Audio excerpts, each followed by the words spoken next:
I wanted to make a quick little video to show you how to create SEO titles and Showit. It is so easy to do, and it's so worth doing as well because you really can incorporate your keywords into every single page of your site, and having keywords in your site title is a big SEO booster for Google. So let me show you how to do that. So if you have a page selected, so let's say you're in the Site tab here, just select any of your pages and go to the Page tab on the left.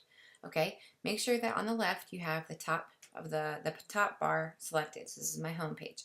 Over here on the right, you'll see that there's several different tabs, and there's one that's called SEO settings. So if you click that, you can see that you can create SEO settings for your page title, your meta description, and meta keywords. So for me, I have in here branding for wedding something or other, branding for wedding businesses, ribbon and ink home, and I separate the things by little vertical lines. And then for my meta description, I have Ribbon and Ink is a boutique branding studio specializing in artisan branding for creatives and couples.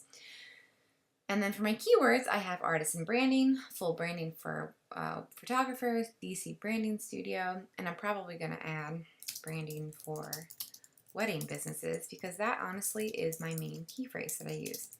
And when you're thinking of what to put for your page title and your keywords, think of what your clients are going to be typing in Google to find you. So for example, I work with a lot of wedding vendors and they want branding done. So branding for wedding businesses is a huge key phrase for me. And I can change it depending on what page I'm in. For example, if I go over here on the left to my site tab and go to my shop, and then I can see what I have here.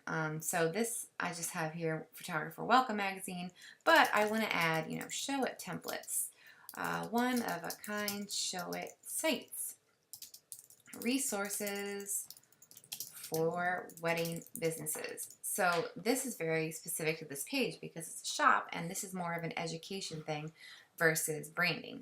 And then just make sure that you publish whenever you have that. But where you're going to see this is if you go to my home page, you're going to see it in the little tab up here. So when Google is doing its little crawl of the internet, this is the first thing that it looks at. So it's trying to pair what someone is typing into Google with what is in this tab. So right here, my first thing that Google is going to see is branding for wedding businesses. So I'm going to get a hit from Google if anyone types that into Google. So that is how you create SEO titles and Showit.